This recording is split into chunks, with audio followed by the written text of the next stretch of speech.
Okay, welcome back. This is the third video in which the topic is the self. Now when I say the self, it makes it sound like it is something over there, like, oh, the self, or something that's separate from you. But keep in mind that when I say the self or Atma, I'm just talking about you. All right? I'm talking about what your true nature is.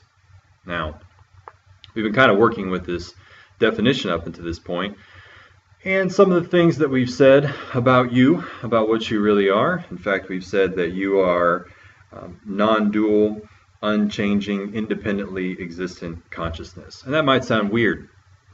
You know, okay, call it what it is. Sounds kind of weird. Sounds unbelievable. But it's important here just to get this laid out. All right, we want to get the context for the teaching laid out. And even if you don't understand it, even if it seems strange or unbelievable, that's fine, because that's what the rest of the whole teaching is for.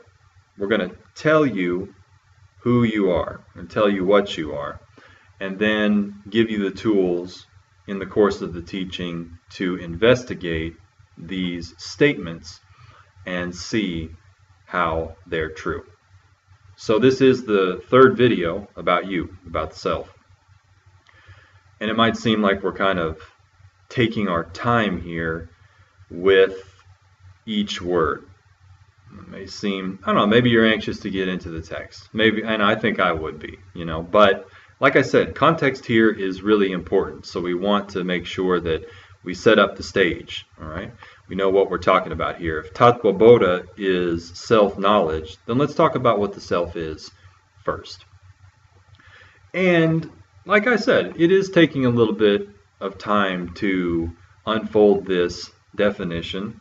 So you might be disappointed to know that I've actually added a word to it.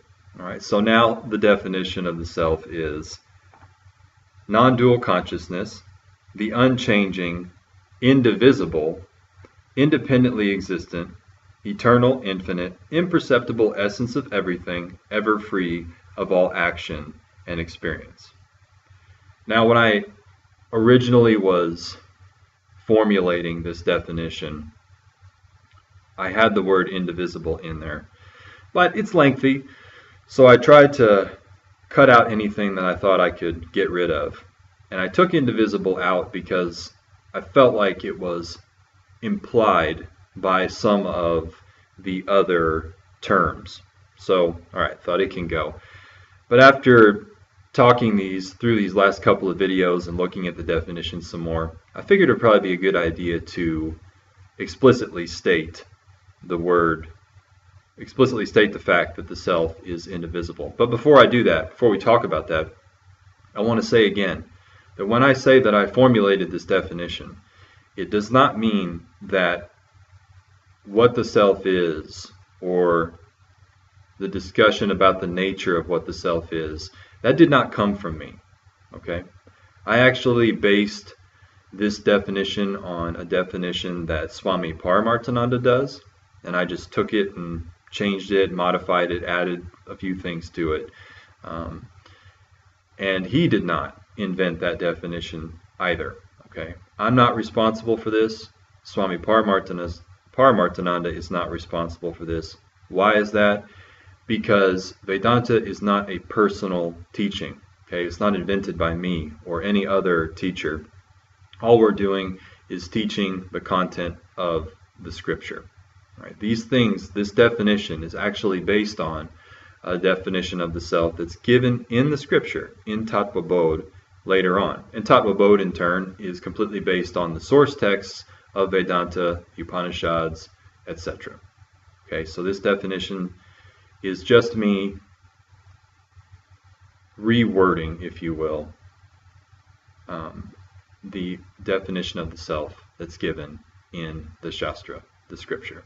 Okay, so I've added this word indivisible to the definition. Now, why did I do that? Because when we talk about the self being non-dual, we've discussed that at length. We're saying that all that is the self. And there's only the self. That's it. Sometimes you could say that the self is one. Although that's a bit problematic because it could sound like there's maybe two selves, or multiple selves, or the self and something else. And that's not the case. There's only the self. There's only one self. There's nothing other than the self. But say you said, I don't know, what's for dinner? And I said, pizza.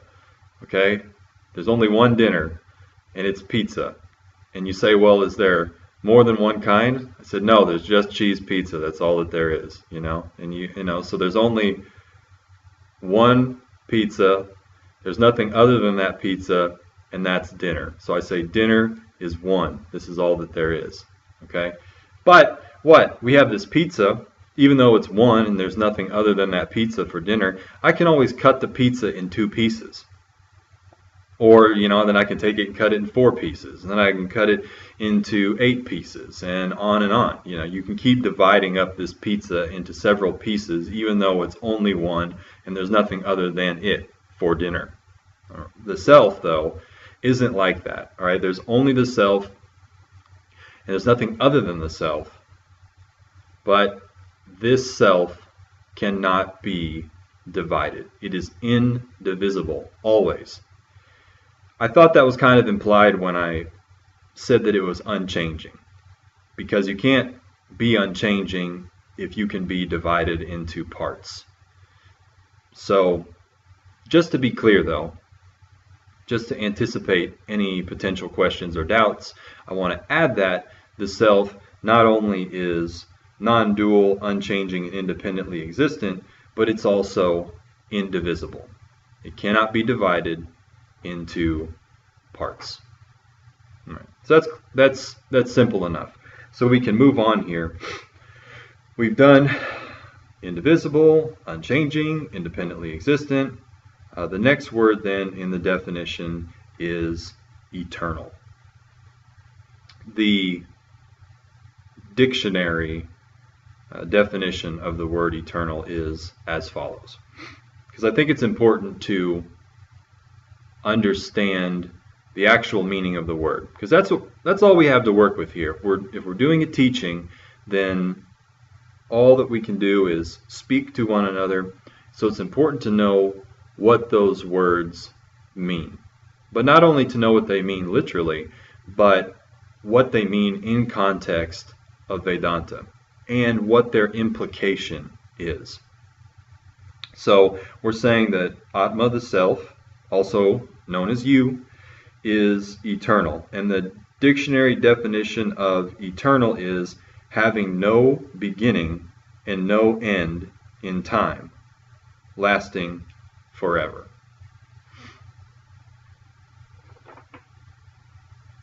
The implication here, this is true. You as the self, as non-dual consciousness, you don't have a beginning. Right? And you don't have an end.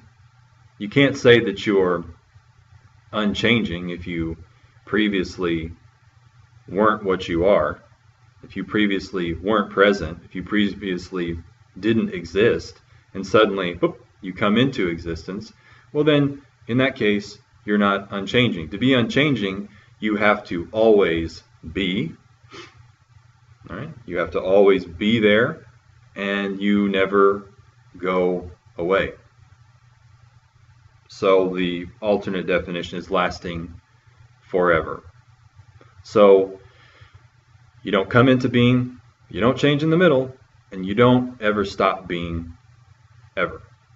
All right? So the implication here then is that the self does not have a temporal limitation. Okay? You're not limited by time. Because if you think about it, that is one of the main limitations. If you look at experience, and experience is nothing but objects, then what is the limitation of objects?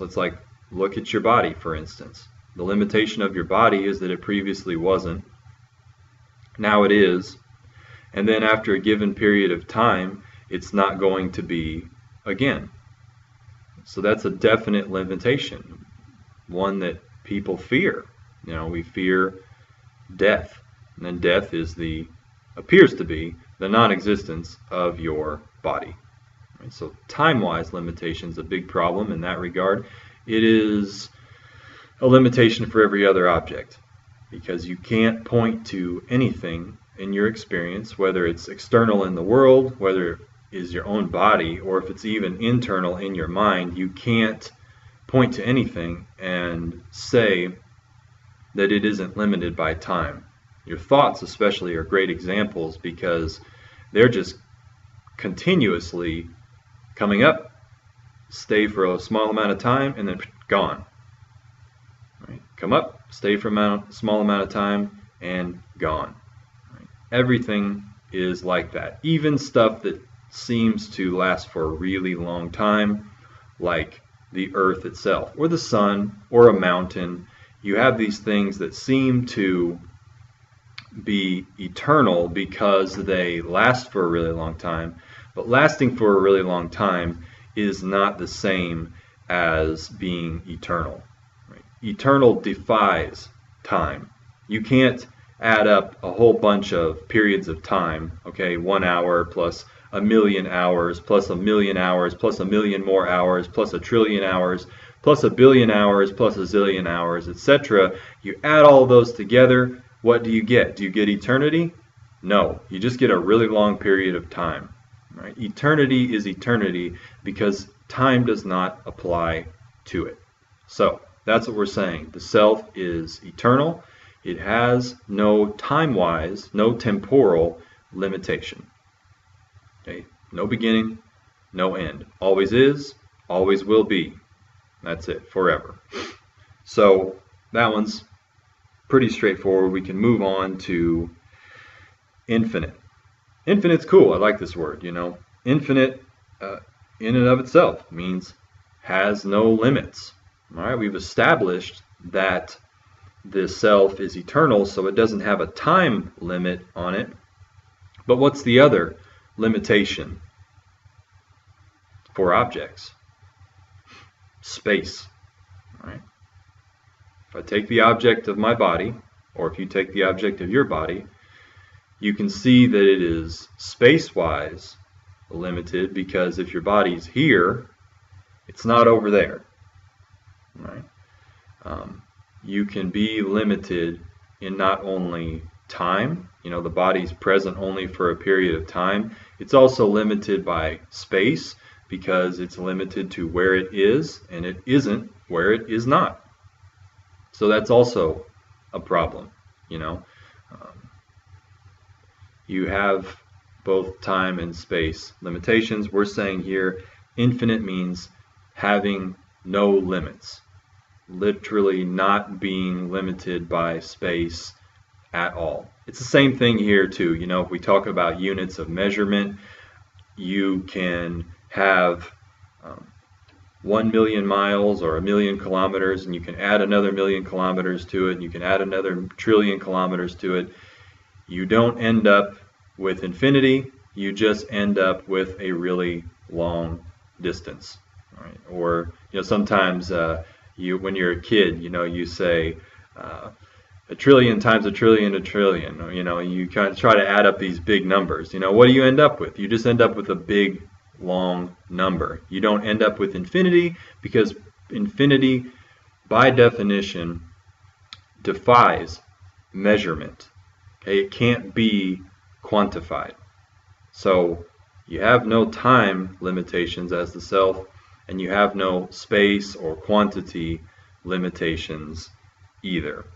And this is important, because these are the two main limitations that we are subject to, just on a basic level. Time and space. Objects always subject to time and also to space. Here's a little interesting thing to think about.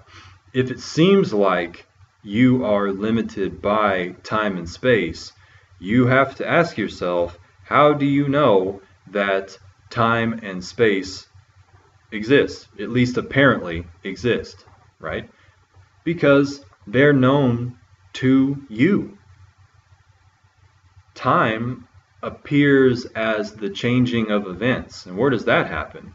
Only in consciousness. How can you have the perception of time without consciousness? All right. So time is just the passing of objects in consciousness. And furthermore, how do you know that there's space? Because you are conscious of space. I mean, how can there be space without consciousness? All right, space and time are both objects that are known to you, and the consciousness doesn't change when those objects appear, or, for instance, when you sleep, when they disappear. All right, if time and space were actual things, then they would be present at all times, regardless, and they wouldn't change, okay? Because that's what we said, if something's real, satya, like the self, then it has to always be present and it can't change. But time and space aren't always present. Time changes definitely, because, if you spend an hour with your best friend, it goes by very quickly, right? If you spend an hour with someone you really don't like, it can really drag on.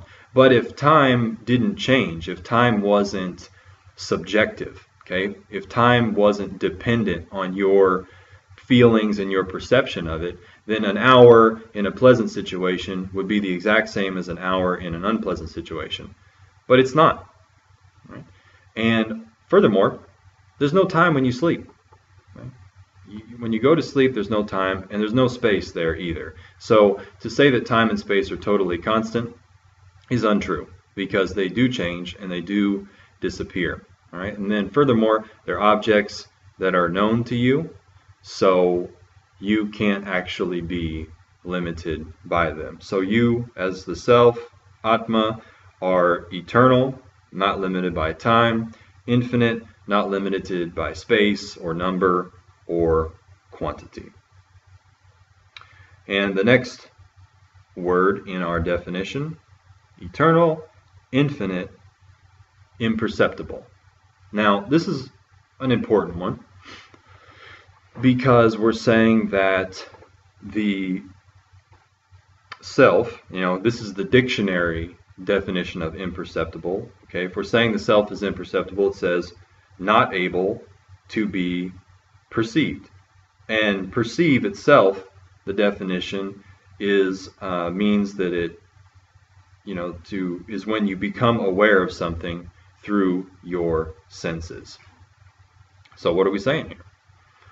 We are saying that this non-dual, independently eternal, infinite self is not an object of your senses. Okay? You can't see it. You can't taste it. You can't touch it. You can't smell it. All right? You also can't think of it as a thought. Okay? You can't generate a thought in your mind and go, that's the self. All right? This is something that is not available for those means of knowledge. And I think we probably covered this before when we talked about how to know what your true nature is. Okay, we're saying that the self is not an object. Right? And objects fall under the category of things that can be seen and heard and tasted, etc. That's how you know them. How do I know that this computer is here? Well, I can see it. How do I know that my wife is cooking lunch? Because I can smell it, and I can walk in the other room and I can see it. I can put it in a bowl and I can taste it. I can burn myself with it when I spill it on my hand, and I can feel it. All right? Those are all the normal ways that we know objects and we gain knowledge of objects. But the self does not fall into that category, because, as we've established, there are objects, but to say that there are objects there has to be a subject, and that subject is the self. That subject is consciousness. So the self is not something that is perceived. And because of that, you might say, well, how do I know that it exists? Sounds like something, I don't know of anything that exists that I can't see. I don't know of anything that exists that I can't smell, Some people say that. People, materialists especially, say, hey, I'll believe it when I see it. And that's a reasonable doubt because we're accustomed to knowing things through our senses. We're accustomed to knowing things through our minds. Okay, we know external stuff through the senses. We know thoughts and feelings and emotions through the mind, and that is completely true. But all of those things, they are not eternal. They're not infinite. They're not unchanging. So they can't be real. They can't be the self. But it doesn't mean that because the self isn't an object, that it doesn't exist. We've said that the self is existence itself, okay? So aside from saying that it's existence, we've also said that it's conscious, all right? So do you exist? Does any particular object prove to you that you exist? Do you need any particular object or any of your senses to prove that you're conscious? No, not a bit. It is completely self-proven. It's self-evident. Now, granted, if you look in the mirror, you can see your eyes, okay? That's a limitation of this metaphor that I'm going to use. So just kind of put that aside, all right? I know that you can see your own eyes if you look into a mirror. I can see my own eyes right now on this webcam. That's not what I'm talking about. Just for a moment, ask yourself, it's like, do you need to actually see your eyes to know that they exist? Okay, do you have to look in the mirror to see that they exist? Do you have to look in the webcam to see that your eyes exist? No. The very fact that you see is the self-evident proof that you have eyes. Okay, so the very fact that you exist and that you are conscious proves that the self exists, that the self is, because it is existence and it is consciousness. So those, even though we don't have objects that prove this, it's not needed because it is self-evident. So the self is imperceptible, and that is not a big problem either, okay? So saying that it's imperceptible, we can move on. Now hopefully we've understood that. It's imperceptible, and it is the essence of everything. Now, maybe this is kind of implied by saying that the self is non-dual, because, everything is the self. But all the same, it's important just to throw it on here at the end. What we're talking about is you, consciousness, and what you are, everything that is in its essence, right? The name and form we've seen are insubstantial. Like again, we'll go back to ring. The name and form of this ring is not a substance. It's insubstantial, right? But at its essence, it is silver, all right? And that's the same silver of every insubstantial name and form that is made out of silver. So we have all of these insubstantial names and forms. We call them objects in Vedanta. And even though they have no real substance themselves, we're saying that the self is that substantial substance of everything. All right, so everything that is, all objects, although they themselves are not actually real, at their essence, they're nothing but you, the self. So we have a statement. The last part of it here is that it's ever free of all action and experience. And looks like maybe I have about 5 minutes left here. Let's try to go ahead and get through this. We'll finish up our definition. So, we say that the self is non-dual consciousness, the unchanging, indivisible, independently existent, eternal, infinite, imperceptible essence of everything, ever free of all action and experience. So if we say that you, the self, are free of action, what do we mean? Right. Is the self doing all of these things? I mean, we see a lot of stuff happening. We see a lot of things changing. We see a lot of things coming into being and going away. You know, is the self doing that? Is the self making actions happen? Well, to have an action, you have to have duality. And we'll get into this point probably a little more in detail later because it's kind of a complicated issue, a complicated subject. But if you think about it, basically, you know, to say that you have action, right, you have to have the doer of the action, you have to have the action itself, and whatever is being acted upon.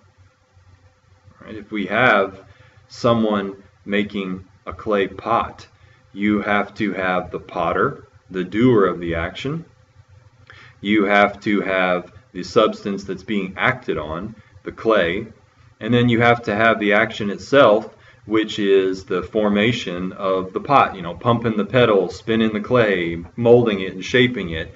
You have to have those three things. But what have we said? We've said that the self is non-dual. Right? So can there be two selves to do an action? Nope. There can't even be two. So if action takes three factors, then there definitely can't be three. So we'll leave it at that for the time being. You know, the self is non-dual, so there can't be three different things which are required to create an action. Right. Plus, you could also say, if we go back to the subject and object, we can say that all actions and all of those things are known to you, so they can't actually be the subject that knows them. All right, so that's getting a little bit ahead of ourselves, but you can take those things. You know, the self is non-dual, so it can't be split into parts to perform an action. Now you'll say, I do see actions, I do experience actions. That's true, but this kind of goes back to our name and form kind of deal, where we're saying that even though there is the appearance of actions, there isn't actually. Right? It's not real. There's an appearance, but appearance doesn't actually have any substance. So the self is always free of action. It is a non-doer. And it is not only free of action, but it's totally free of experience in general. So the self is not feeling anything. It's not knowing anything. It's not tasting anything. It's not touching anything. Because why? Because experience, to say that there's experience, then you have to be there and be conscious of it. So that means that the conscious subject, the self, is not actually the things that are known to be experienced. It's always free of that experience. Does consciousness become sad when the mind becomes sad? No, it's just there revealing the sadness. Does consciousness get fat when your body gets fat? No, it's just there revealing the fat body. Right? The objects continuously come and go, but the self is there remaining unchanged. So not only is it free of any action, it's also free of any experience. The implications of which are quite huge, because if you're not affected by pleasure and pain, if you're not the one that's actually experiencing these things, then it is quite good. All right? It's quite good to know that, because all of these unpleasant experiences we consider to be a big, real problem. But If you're not affected by them, then they're not exactly a problem.